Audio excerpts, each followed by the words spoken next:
Hello बच्चों, good morning. बच्चों, आज मैं आप लोग को सामाजिक विज्ञान का पाठ 20 आपदा प्रबंधन भाग 2 पढ़ाने वाली हूँ। पहले भाग में मैं आप लोग को पढ़ाई थी आपदा प्रबंधन प्राकृतिक या मानव सर्जित होता है। प्राकृतिक आपदाओं के बारे में हम लोगों ने पढ़ा, बाढ़ के बारे में, चक्रवात तूफान के बारे में, भूकंप के बारे में, सुनामी के बारे में। अब आगे हम लोग पढ़ते हैं अनावृष्टि अकाल के बारे में। अनावृष्टि एक अत्यंत विनाशक दीर्घकालीन प्रभाव डालने वाला प्राकृतिक प्रकोप है।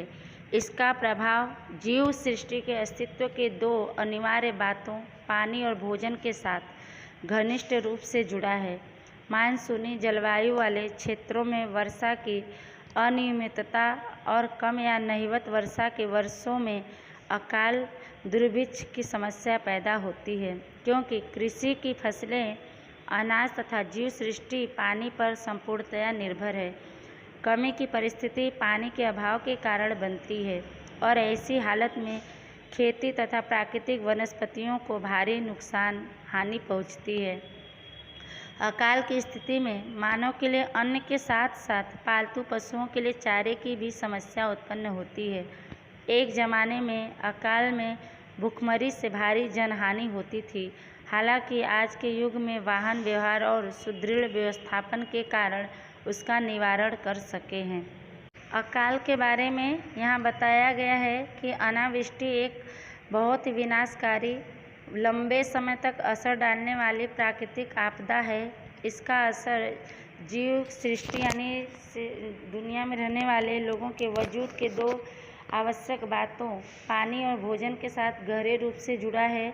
मानसूनी जलवायु वाले क्षेत्रों में बरसात की अनियमितता यानी बरसात के समय पर नहीं होने के कारण और नहीं के बराबर वर्षा होने के कारण सालों में अकाल की समस्या पैदा होती है, क्योंकि खेती की फसलें, अनाज तथा जीव सृष्टि यानी दुनिया में रहने वाले लोगों का जीवन पानी पर पूरी तरह निर्भर है, आधारित है। कमी की स्थिति में पानी की कमी के कारण ऐसी बनती है और ऐसी स्थिति में खेती तथा प्राकृतिक वनस्पतियों को बहुत बड़ा नुकसान पहुंचाती है। अकाल की स्थिति में मानव के लिए अन्न के साथ साथ पालतू पशुओं के चारे की भी समस्या पैदा होती है। एक समय में अकाल में भूखमरी से बहुत संख्या में लोगों की जान गई थी, नुकसान हुआ था। हालांकि आज के समय में, आज के नए युग में वाहन व्यवहार यानी एक जगह से दूसरे जगह वाहन जाने के कारण और सुदृढ़ अच्छी व्यवस्था के कारण उसका निवारण हल हो सका है। आगे पढ़ते हैं, क्या करना चाहिए। खेती में टपक सिंचाई पद्धति का उपयोग बढ़ाना चाहिए। अनाज की रेशनिंग, उपलब्ध जल की मात्रा का अनुमान निकालकर उसके उपयोग का आयोजन करना चाहिए। राहत काम, सस्ते दर पर अनाज वितरण की व्यवस्था करनी चाहिए। अत्यंत अनिवार्य हो उसके अतिरिक्त अन्य निर्माण कार्य रोक देना चाहिए।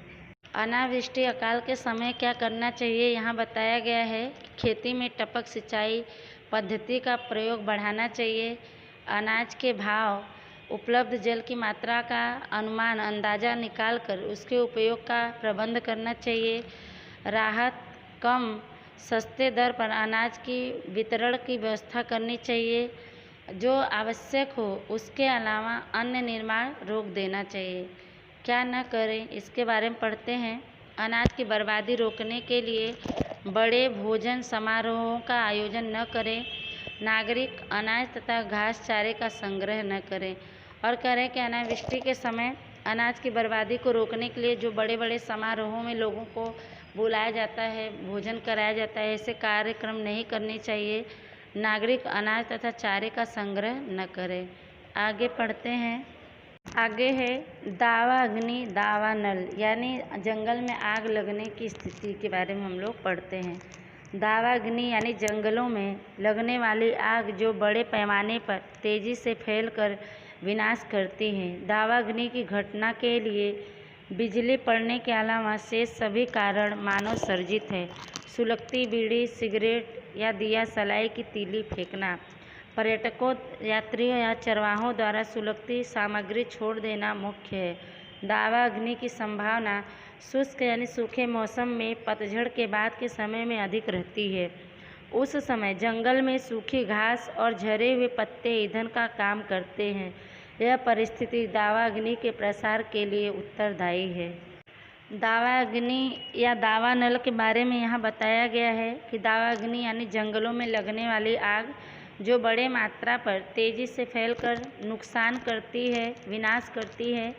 दावाग्नि की घटना के लिए बिजली पड़ने के अलावा यानी जो बिजली गिरती है आसमान से, उसके अलावा शेष बचे सभी कारण मानव के द्वारा सर्जित है, उत्पन्न की गई है। जैसे सुलगती बीड़ी, सिगरेट या दिया सलाई की तीली फेंकना, पर्यटकों यानी घूमने आए यात्रियों या चरवाहों द्वारा सुलगती सामग्री छोड़ देना मुख्य है। दावाग्नि की संभावना सूखे मौसम में पतझड़ के बाद के समय में अधिक रहती है।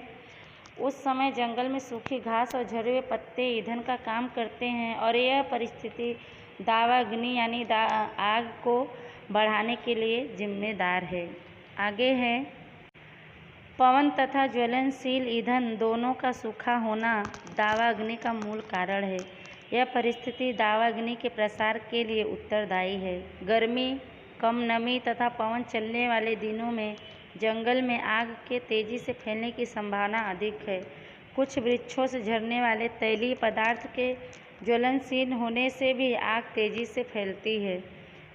एक बार दावाग्नि लग जाने के बाद पवन की दिशा में 15 किलोमीटर घंटा की गति से आगे बढ़ने के साथ साथ अपने चारों तरफ भी फैलती जाती है। दावाग्नि के एक बार लग जाने पर यदि मनुष्यों द्वारा बुझाने का प्रयत्न न हो तो वह मात्र 2 संयोगों में ही रुकती है। या तो आग एकदम पूरी तरह से ठंडी हो जाए अथवा भारी वर्षा हो जाए। दावाग्नि के कारण जल रहे जंगल में धुएं और गर्म हवा के साथ ऊंचाई पर गई चिंगारी समीप की बस्तियों में आग लगने का खतरा पैदा करती है। दावाग्नि के बारे में यहाँ बताया गया है कि हवा तथा ज्वलनशील ईंधन दोनों का सूखा होना दावाग्नि का मूल कारण है। यह परिस्थिति दावाग्नि यानी आग जंगल में लगे आग को फैलाने के लिए जिम्मेदार है। गर्मी, कम नमी तथा हवा चलने वाले दिनों में जंगल में आग के तेज़ी से फैलने की संभावना अधिक रहती है। कुछ वृक्षों से गिरने वाले तैलीय पदार्थ यानी जिसमें तेल की मात्रा होती है, ऐसे पदार्थ के ज्वलनशील होने से भी आग तेज़ी से फैलती है। यहाँ बता रहे हैं कि एक बार आग लग जाने के बाद पवन की दिशा में 15 किलोमीटर प्रति घंटा की रफ्तार से आगे बढ़ने के साथ साथ अपने चारों तरफ फैलती जाती है आग जंगल में। दावाग्नि के एक बार लग जाने के बाद यदि मनुष्यों द्वारा बुझाने का कोशिश न हो तो वह मात्र 2 ही परिस्थिति में रुकती है। या तो आग एकदम पूरी तरह से ठंडी हो जाए अथवा बरसात हो जाए। जंगल में आग लगने के कारण जल रहे जंगल में धुएं और गर्म हवा के साथ ऊंचाई पर गई चिंगारी वहां के नज़दीक के बस्तियों में आग लगने का खतरा पैदा करती हैं। आगे है क्या करना चाहिए। वन विभाग की सूचनाओं का पालन करें। शुष्क मौसम में वन क्षेत्र में विशेष पेट्रोलिंग की व्यवस्था करें। वन विभाग के कर्मचारियों को दावाग्नि बुझाने की विशेष तालीम अर्थात प्रशिक्षण दी जाए। जंगल में आग लगने के कारण जल रहे जंगल में धुएं और गर्म हवा के साथ ऊंचाई पर गई चिंगारी नज़दीक की बस्तियों में आग लगने का खतरा पैदा करती हैं। आगे है क्या करना चाहिए। वन विभाग की सूचनाओं का पालन करें। शुष्क मौसम में वन क्षेत्र में विशेष पेट्रोलिंग की व्यवस्था करें। वन विभाग के कर्मचारियों को दावाग्नि बुझाने की विशेष यानी खास तालीम प्रशिक्षण दी जाए। यहाँ आग लगने की स्थिति में बता रहे हैं क्या करना चाहिए। वन विभाग की सूचनाओं का हमें पालन करना चाहिए।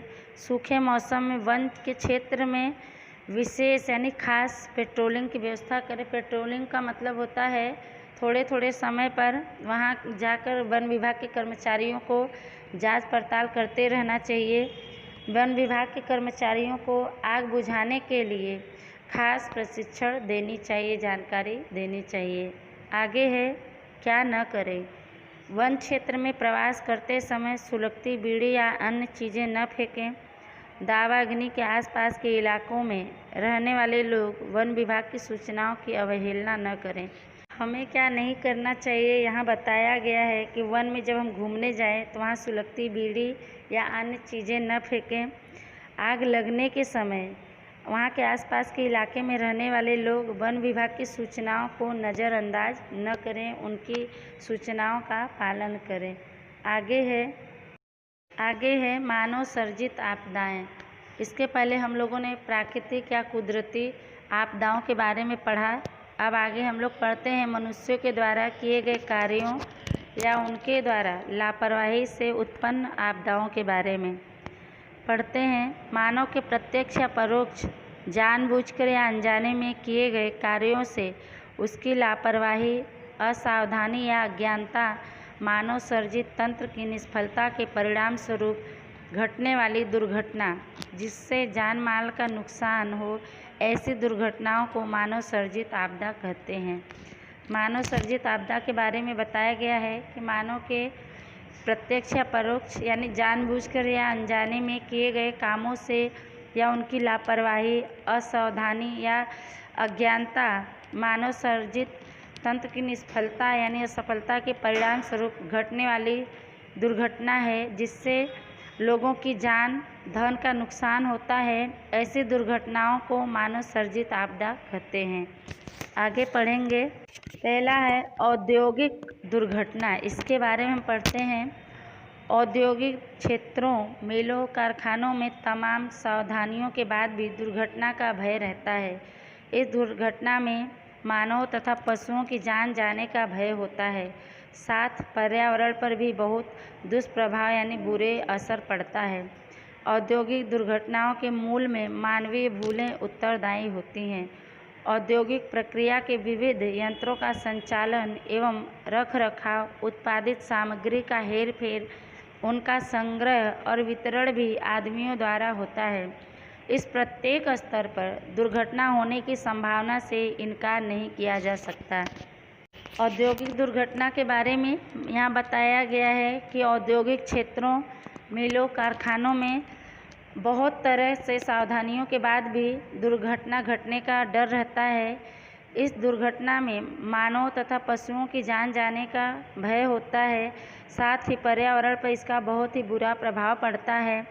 औद्योगिक दुर्घटनाओं के मूल में मानवीय यानी मनुष्यों द्वारा किए गए भूल जिम्मेदार होते हैं। औद्योगिक प्रक्रिया के अलग अलग यंत्रों का संचालन एवं उनका देखरेख, उत्पादित सामग्री का हेर फेर यानी एक जगह से दूसरे जगह पहुंचाना, उनको एकत्रित करना और उनको जगह जगह फिर पहुंचाने का काम आदमियों के द्वारा होता है। इस प्रत्येक स्तर पर दुर्घटना होने की संभावना से इनकार नहीं किया जा सकता, मना नहीं किया जा सकता। आगे है भोपाल गैस कांड। इसके बारे में हम पढ़ते हैं। मध्य प्रदेश की राजधानी भोपाल में स्थित यूनियन कार्बाइड कारखाने में जंतुनाशक दवाओं का उत्पादन किया जाता था।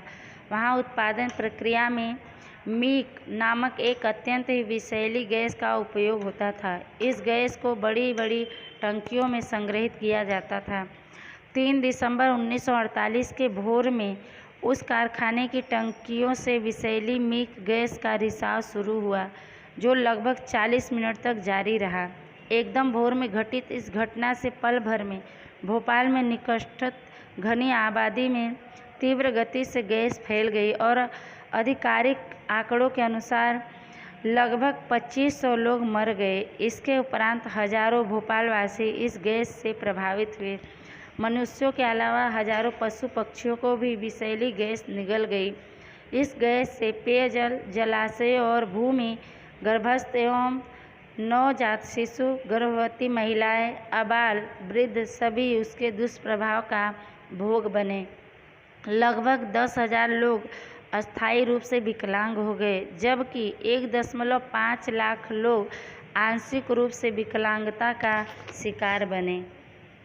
भोपाल गैस कांड के बारे में यहाँ बताया गया है कि मध्य प्रदेश की राजधानी भोपाल में स्थित यूनियन कार्बाइड कारखाने में जंतुनाशक दवाओं का उत्पादन किया जाता था। वहाँ उत्पादन प्रक्रिया में मीक नामक गैस इनका उपयोग होता था। इस गैस को बड़ी बड़ी टंकियों में एकत्रित किया जाता था। 3 दिसंबर 1948 के सुबह के समय, भोर यानी एकदम सुबह का समय था, उस कारखाने की टंकियों से विषैली मीक गैस लीक हुआ जो लगभग 40 मिनट तक जारी रहा। एकदम सुबह में घटित इस घटना से पल भर में भोपाल के नज़दीक में रहने वाली घनी आबादी में बहुत तेज़ गति से गैस फैल गई और अधिकारियों के आंकड़ों के अनुसार लगभग 2500 लोग मर गए। इसके अलावा हजारों भोपाल में रहने वाले वहां के निवासी इस गैस से प्रभावित हुए। मनुष्यों के अलावा हजारों पशु पक्षियों को भी जहरीली गैस निगल गई। इस गैस से पीने का पानी, तालाब, जमीन के अंदर एवं नवजात यानी छोटे छोटे बच्चे, गर्भधारण करने वाली महिलाएं, लड़कियां, वृद्ध यानी बूढ़े व्यक्ति सभी इसके बुरे प्रभाव का शिकार बने। लगभग 10,000 लोग अस्थायी रूप से विकलांग हो गए, अपाहिज हो गए, जबकि 1.5 लाख लोग आंशिक रूप से यानी थोड़े थोड़े उसका असर हुआ, ऐसे स्थिति में विकलांगता का शिकार बने। आगे है गैस रिसाव के समय बचाव कार्य। इसके बारे में हम पढ़ेंगे क्या करना चाहिए। गैस रिसाव की सूचना के लिए आधुनिक वार्निंग सिस्टम लगाना चाहिए। कारखानों में सुरक्षा के उच्च मापदंड निर्धारित करके उनका पालन करना चाहिए। यदि गैस के हेरफेर के दौरान रिसाव हो तो गैस टैंकर को मानव बस्ती से दूर ले जाना चाहिए। उस समय पवन की दिशा देखकर उसकी विपरीत दिशा में दौड़ जाएं। सांस लेने में तकलीफ, आँखों का जलना जैसी तकलीफ़ों का स्वयं इलाज करने के बजाय तत्काल डॉक्टर की सहायता लेनी चाहिए। बेहोश हो गए हों तथा कमज़ोर लोगों को तुरंत प्रभाव क्षेत्र के बाहर ले जाना चाहिए। फायर ब्रिगेड और पुलिस को खबर देनी चाहिए। हमें अपने वाहन को इस तरह रखना चाहिए कि बचाव काम के लिए आने वाले वाहनों के मार्ग में वे अवरोधक न बने। गैस रिसाव के समय हमें क्या करना चाहिए, यहाँ बताया गया है कि गैस रिसाव की सूचना के लिए नए समय के वार्निंग सिस्टम लगाने चाहिए। कारखानों में सुरक्षा के उच्च मापदंड निर्धारित करके उनका पालन करना चाहिए। यदि गैस के हेरफेर के समय लीक हो गैस तो गैस टैंकर को मानव बस्ती से दूर ले जाना चाहिए। उस समय हवा की दिशा देखकर उसके उल्टे दिशा में दौड़ जाना चाहिए। सांस लेने में तकलीफ हो या आँखों में जलन हो, ऐसे समय खुद इलाज न करके डॉक्टर की सलाह लेनी चाहिए, उनकी सहायता लेनी चाहिए। बेहोश हो गए तथा कमज़ोर लोगों को तुरंत उस प्रभाव से बाहर ले जाना चाहिए। फायर ब्रिगेड और पुलिस को सूचना देनी चाहिए।